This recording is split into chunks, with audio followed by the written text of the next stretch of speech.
Hello everyone, I am Dr. Chandra Kiran, consultant orthopedic surgeon in Pranam Hospitals. ఈ రోజు మనము రొటీన్గా మనం వినే నీ రీప్లేస్మెంట్ అంటున్నాము. సో ఎవరికి చేయాలి నీ రీప్లేస్మెంట్ అంటే, so usually knee replacement 80 to 90% of the cases old people, అంటే ఒక 5 years 6th decade to 7th decadeలో ఉండే పేషెంట్స్ని మనం యూజువల్గా ఆప్ట్ చేసుకుంటాం. But very rare cases remaining 10 to 20% where కీళ్ళవాతం అంటాం, మన rheumatoid arthritis, other inflammatory arthritis ఉన్న వాళ్ళకు కూడా చేయాల్సి రావచ్చు. They might end in replacement in 3rd or 4th decades కూడా.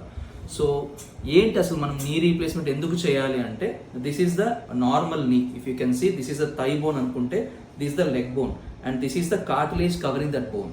సో ఇదే కార్టిలేజ్ మనకి అరిగిపోతేనే, this is the natural cartilage what we have. So ఇది అరిగిపోతే పోను ఏమవుతుందంటే, this is the completely arthritic knee. And you can see here కంప్లీట్గా మీ కార్టిలేజ్ అరిగిపోయి ఎముక రాసుకుంటుంది. సో ఈ బోన్ ఆన్ బోన్ ఫైండింగ్ అంటాం. When there is bone on bone finding on your x-ray, so అది మనకి indication that we have to give them a good knee joint అని. సో కొత్త కార్టిలేజ్ ఇవ్వాలి అని దానికి అర్థం. బట్ ఎవరికి చేయాలి? అందరికీ చేయాలా? అందరూ ఎక్స్రేని చూసి డయాగ్నోస్ చేయాలి? నో.